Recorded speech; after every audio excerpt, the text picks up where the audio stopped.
All right, let's go through this review sheet to help you prepare for this coming test. And so problems 1, 2, and 3, we're using that set of data that you see there, and we're supposed to come up with the mean, the median, and the mode. So mean is another word for average, and the symbol for that, sample mean, is called X bar. So I went ahead and added up these numbers, and the sum of these numbers is 619.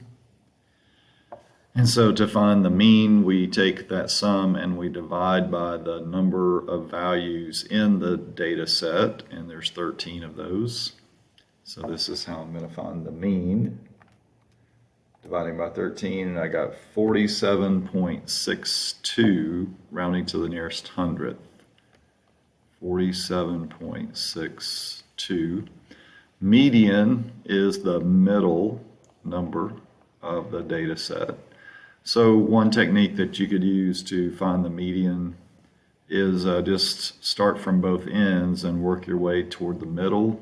As you can see, I'm just going to mark off numbers on both ends, working my way toward the middle, which is another word for median. And so the overall median of this set of data is the number 48. And then mode stands for the number, or it could be more than one, that occurs more than others. And it looks like in this set of data, I've got the number 49 that occurs twice. And looks like that is it, from what I can tell. And so, the number 41 here at the very beginning. So I've got two modes, 41 and 49. All right, and so that takes care of problems 1, 2, and 3. And now I'm going to do the box and whisker plot. So to finish off, this is also called the 5-number summary.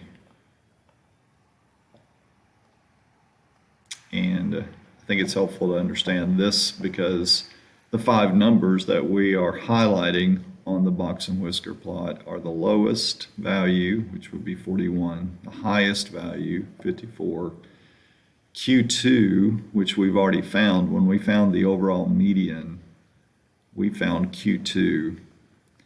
And Q2 will it'll divide our data, so just think about the number 48, dividing our data up into 2 groups of the same number of values. So on either side of the number 48, I've got 1, 2, 3, 4, 5, 6 numbers. 1, 2, 3, 4, 5, 6. So you should have the same number of values on either side of Q2, and then that'll help you find Q1 and Q3.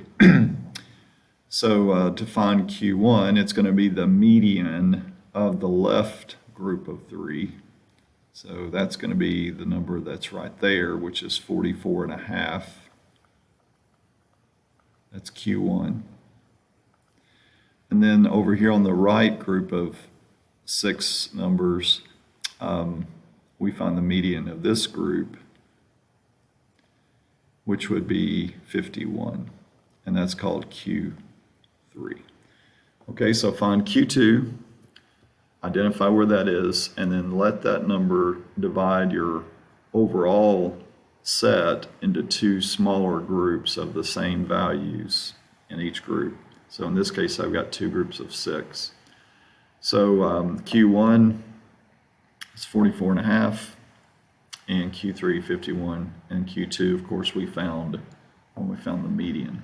So let's go ahead and sketch out our box and whisker. And I'm just going to do these I'm going to start at 40 and just do units of 5. So just give me a number line that is divided up using the same number to increment, going from left to right. So it doesn't matter what you choose, just be consistent. All right, and so we'll plot the low value, which is 41. We'll just place that right there. Q2 we said is 44.5, so just a little bit to the left of 45. Or that's Q1, sorry. Q2 is 48. Q3 is 51. And the high value is 54. So we're going to make a box, just draw little short vertical lines around the quartiles, Q1, Q2, and Q3. And we'll make a box around those. And then we'll extend the whiskers out to the low number and to the high number. And that is your box and whisker plot for number 4.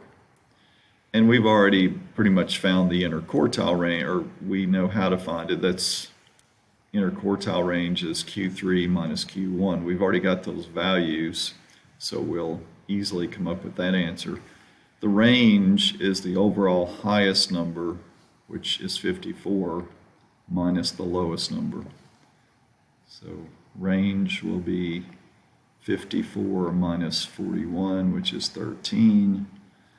And then for the interquartile range, we take our Q3 number, which we came up with as 51, and we'll subtract Q1 from that.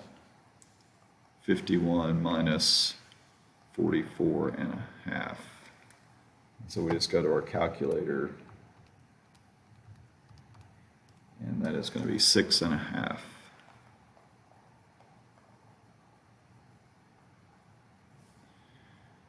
Okay, looks like we have everything from numbers 1 through 6 using this same set of data. Your test problem looks pretty much just like this with a different set of numbers. And so just be ready to answer those questions. So number 7 is we got to find the mean and the standard deviation. So let's go ahead and do the mean, add up the numbers, 48, 53.2, 52.3, 46.6, and 49.9. Add those up. And we have 5 numbers in the set, so we're going to divide by 5. So we got a mean of 50. So the way we come up with the standard deviation is we're just going to make this little table and work our way toward using the formula for standard deviation, which is the square root of, it's going to be a column that we're going to make in just a minute called x minus x bar. And we're going to add that column up. That's what this symbol means, the sum of the x minus x bar column squared. And I'm going to make that a little longer. Divided by the number of values in our data set. And we're just going to do the square root of this whole fraction. Okay, so show me how you get to this, basically. How do you get to this sum? So we'll just list out our numbers, and they don't have to be in order.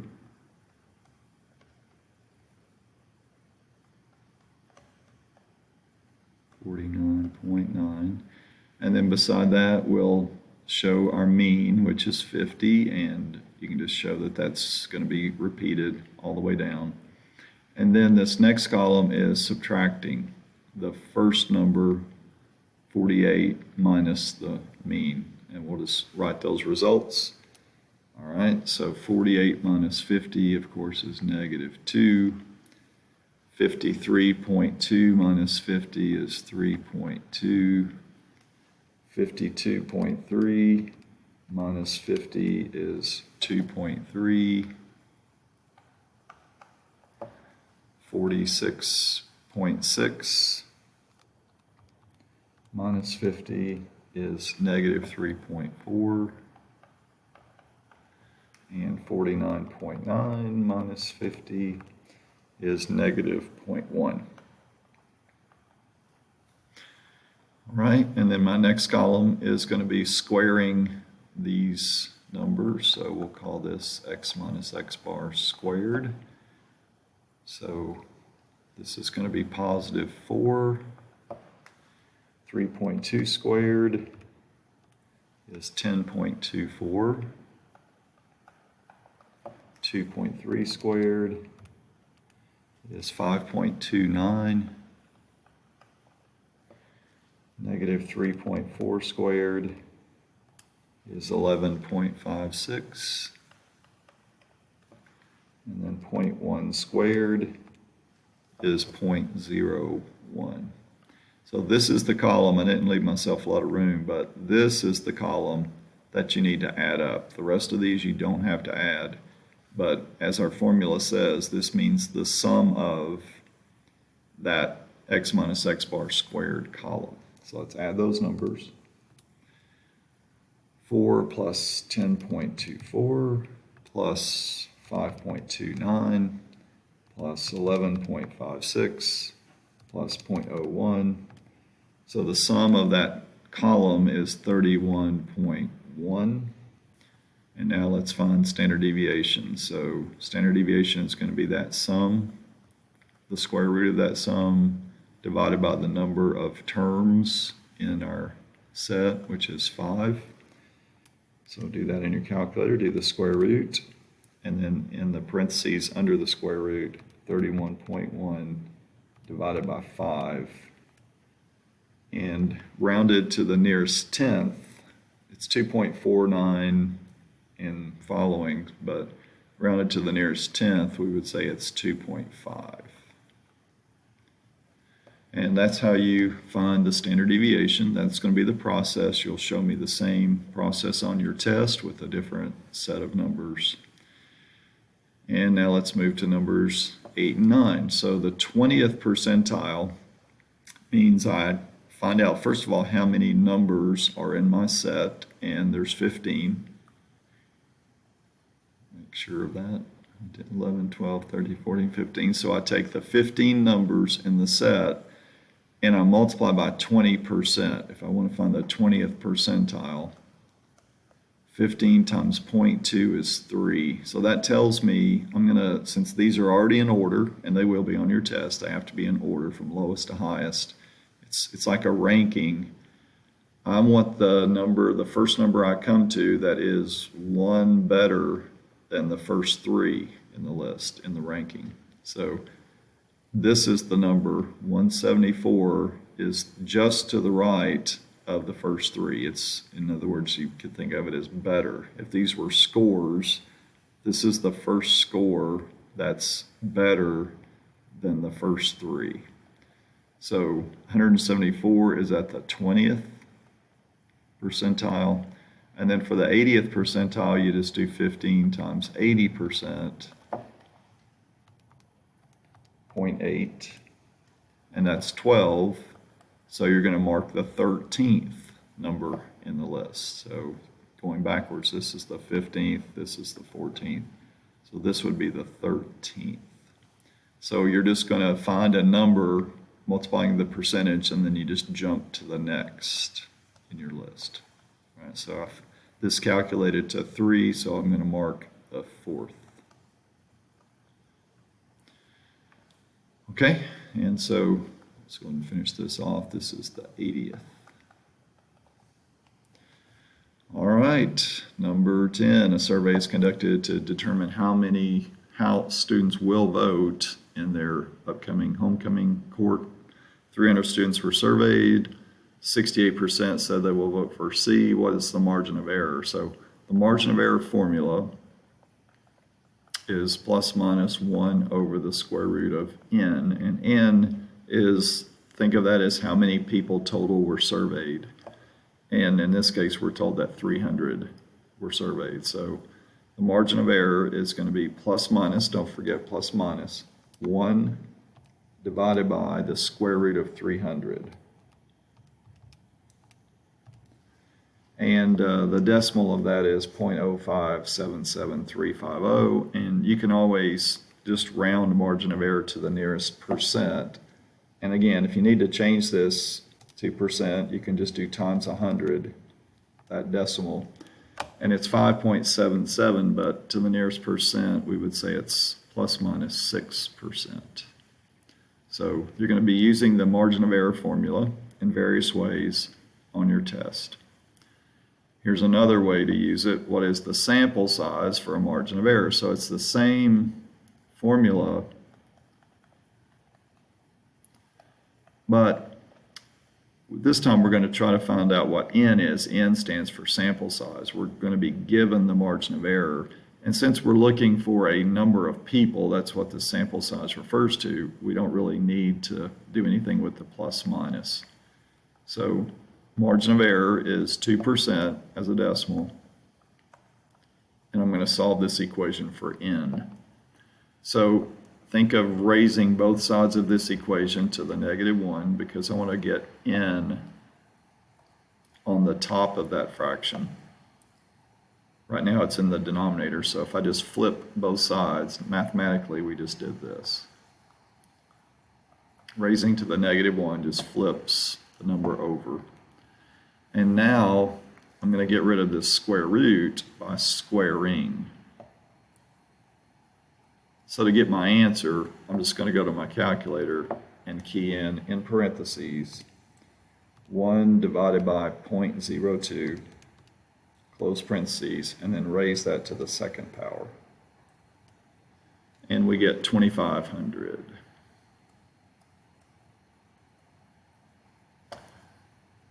All right, and then number 12 is another usage of margin of error. We have 900 students that were surveyed, and we found out that 375 of those bring their lunch to school. The sample proportion for the students that bring their lunch to school is found by just doing 375 that do bring their lunch out of a total of 900 that were surveyed. And let's get that percentage. All right, and so it's 0.41666. You can do times 100 to change it to percent. And you can, again, just round that to the nearest percentage, so that would be 42%. The margin of error for the sample, just like we did previously, margin of error. And since we're looking for a sample size, we don't need the plus minus. 1 divided by the square root of 900. Remember, N is the total number of people in the survey, not just the ones that answered a particular way. It's all the people. Okay, so go to your calculator. 1 divided by the square root of 900 is 0.0333. So as a percent, that would be 3%. Oh, I'm not, sorry. I do need plus minus here.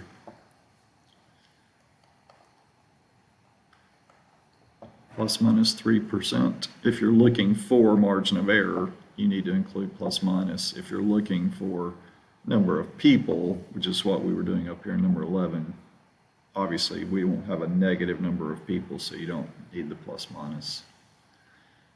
All right, and so then the interval that they're talking about is starting with the sample proportion and building. An interval means a range of numbers. It's kind of like bookends. Okay, so this represents an interval. I'll have a number here, I have another number here, and the interval is the numbers in between.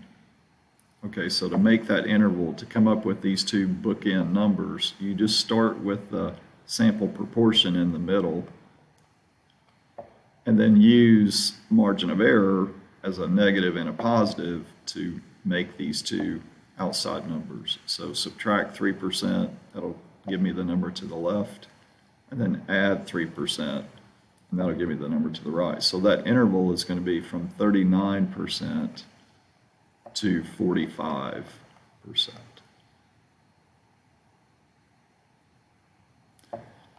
And that's my answer for letter C. Okay, Z-score. The Z-score formula that you need to be familiar with is value, which just means a number in the data set, minus the mean of the data, divided by standard deviation. All right, so you'll notice that we're given everything in this formula except for standard deviation, so we're going to solve for, it's like solving for x in the denominator. All right, so the z-score is 4.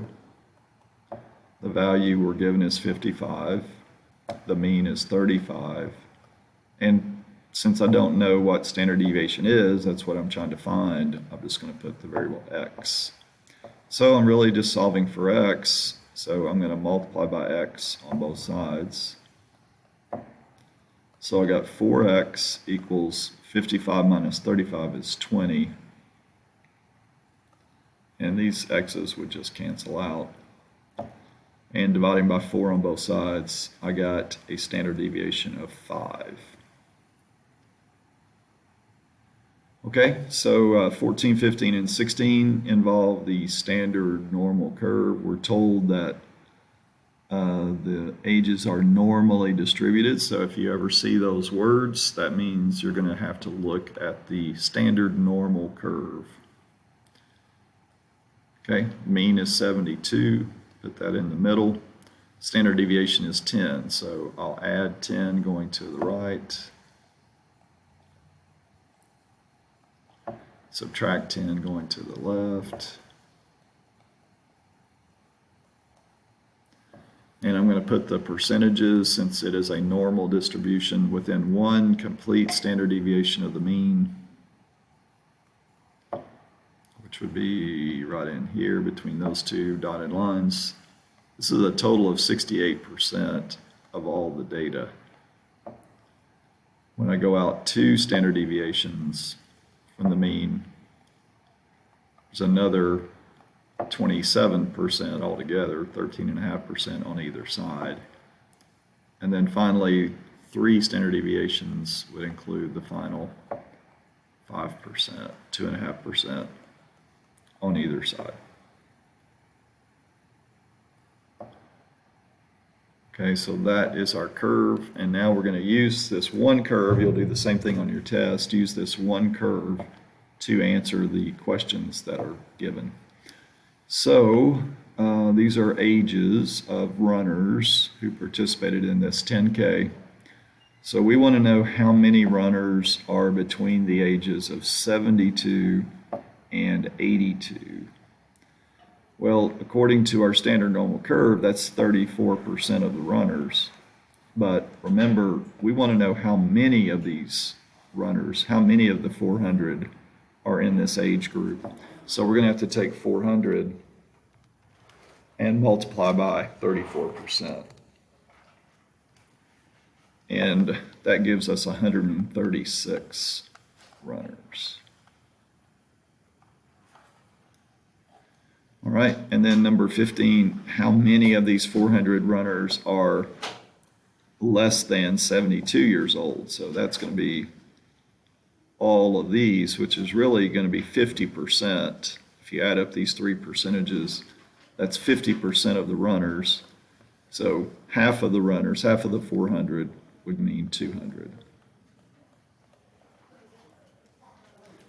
And then finally, how many runners are between 62 and 92? All right, so let's get that percentage first. So here's 62, here's 92, and if we add up those percentages, that's 81.5%. But again, we don't want a percentage, we want a number, so just take 400 and multiply it times 0.815. And we got 326 runners.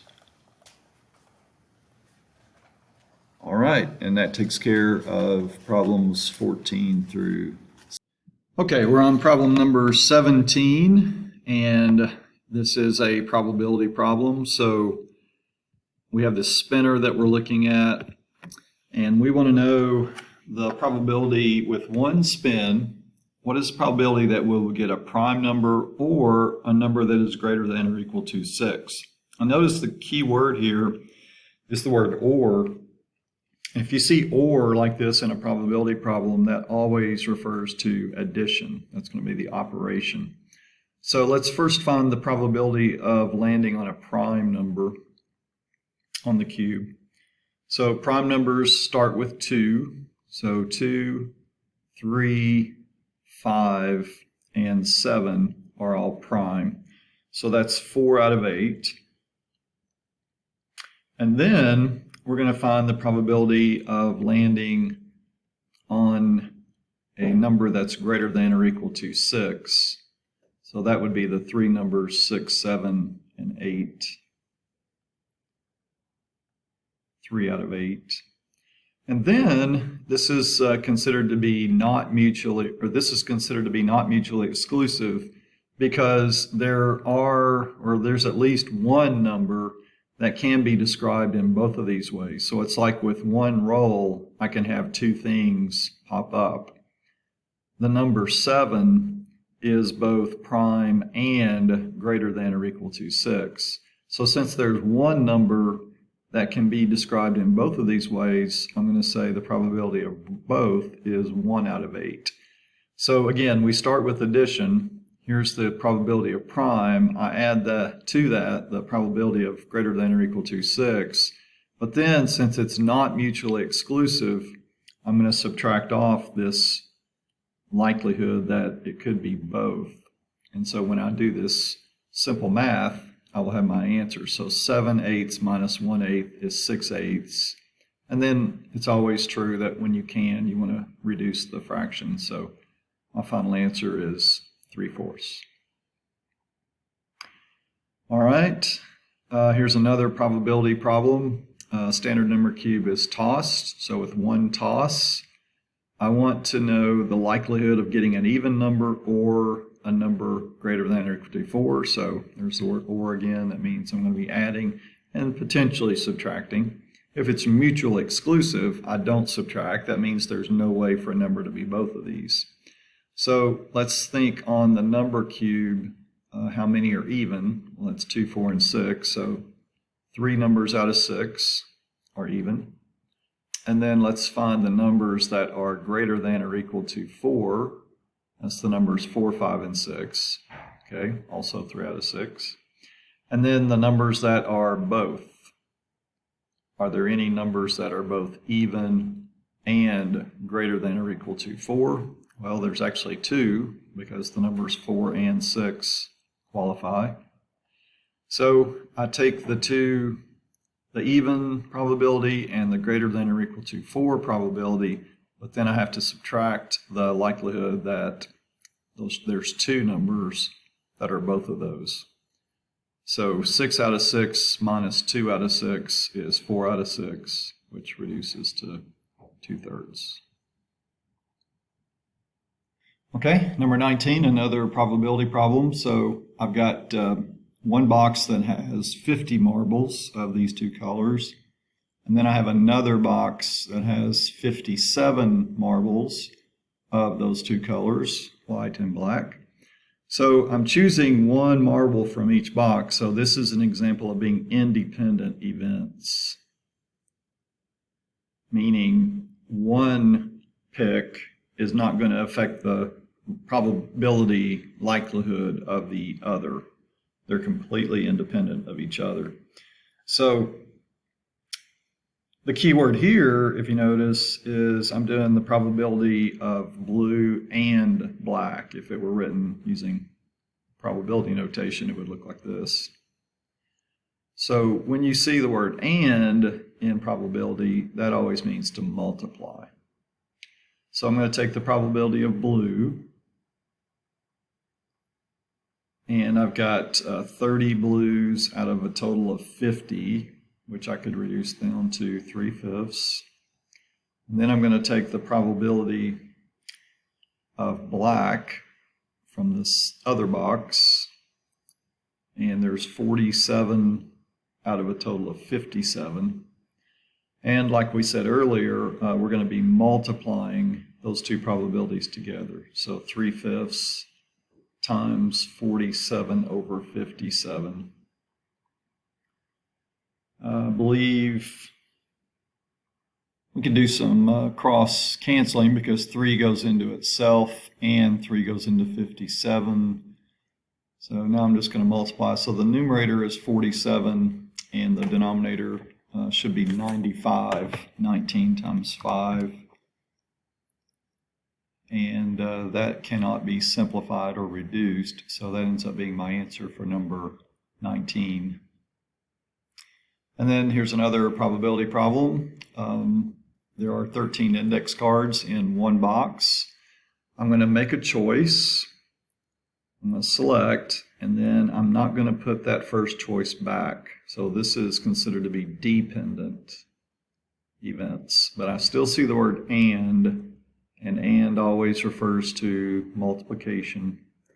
So let's find, first of all, the probability of picking an R out of the box. So there's 3 R's out of a total of 13 cards. And then with my second choice, what's the probability of picking a C? Well, there are 4 C's, but since I didn't put the first one back, there's only 12 to choose from. And so that reduces to 1/3. So now I just multiply these two probabilities together. And of course the 3's would cancel. So there's a 1 out of 13 likelihood that I'm going to get an R with the first choice and then a C with the second without putting the first choice back. All right, 21 is a review of a while back. I need for you to remember how to simplify radicals. So my method of doing this is to show this in factored form. I'm going to use 3 radicals multiplied together that have to equal to the square root of negative 18. So I'm going to use 9, the square root of 9, and I also have to use negative 1 because negative 18. So obviously I'm going to have to multiply by negative 1 to make it negative. And then I'm going to use the square root of 2. So all 3 of these, if you were to take these radicals and multiply them all together, you would get this. So make sure that on your test, show me a factored version of whatever's given on the test. And now you'll be able to simplify if you choose the right radical numbers. You'll be able to simplify 2 of them. The square root of 9 is 3, so that's a simplified form. The square root of negative 1 is I. So the only one that I can't really simplify any further is the square root of 2. And so that ends up being my answer for number 21. So just if you have to, when you see this problem on your test, it might be helpful to make that perfect square root list. 1 squared, 2 squared, 3 squared, 4 squared, 5 squared, and so forth. And you're just trying to find the biggest number out of this list that divides into the number under the radical. And if it's a negative number, you're going to have to use the square root of negative 1, which means you're going to use I as part of your answer. Number 22, in exponential form, a base of 1/2 is being raised to some power to equal 16. So when I evaluate logs, it really just means finding out what this power is. What must this power be to make this true? And if it were 2, we talked about this in class, it might be a little bit easier because we probably know that 2 to the 4th power is 16. So if it were 2 under here as the base, I would just say x is 4. But because it's the reciprocal of 2, that means I'm going to need a negative exponent because negative exponents tell us to flip the base over, and then we can make the exponent positive. So in order to flip that base over, I'm going to need a negative exponent. So my final answer here, x will have to be negative 4. 23, the box method goes back a ways. Just don't want you to forget it. So I'm going to put the first term and the last term across from each other. I'm going to multiply those together. And then I'm going to try to find the factors of negative 30x squared that add up to 13x, and that's 15x and negative 2x. And I use those terms to fill in the rest of the box. And then I find the GCFs of both rows and both columns. So this top row would be 3x, and the bottom row would be negative 1. First column, columns go up and down. This would be 2x, and this would be 5. So that's the factoring, 3x minus 1, 2x plus 5. You might, if you have time, use FOIL and check this out. Make sure that it actually does multiply to give you that. So I've done the factoring, but I haven't solved anything yet. So remember, I'm going to ask you to solve on the test. Solving means to take each of your factors and just treat them like two different equations. And if I add 1 and divide by 3, I get x is 1/3 as one of my answers. And here, if I subtract 5 and divide by 2, I get x is -5/2 for the other. All right, for 24, a lot of factoring needs to be done, so let's factor everything that we can so we can possibly cancel some stuff. So that's the factoring of this numerator. The denominator below that is the difference between two squares. So you need to remember how that factoring is accomplished.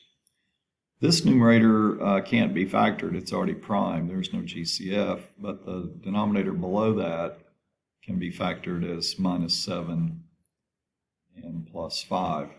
And so now we just look for matching factors that we can cancel out, like these x minus 7s, these x minus 4s, and whatever doesn't cancel, you just write as your answer. Now this denominator, these two factors are being multiplied together. So on your test, you don't actually have to do FOIL and multiply those. You can leave your answer in this factored form. So there's your answer for number 24. And then we've got one more that goes back to lesson 7.2, number 25. We need to find a common denominator so we can add these two fractions together. So to find the common denominator, we need to do factoring. All right, so here's the factoring of that left denominator, and then here's the factoring of the right. -8 and +5.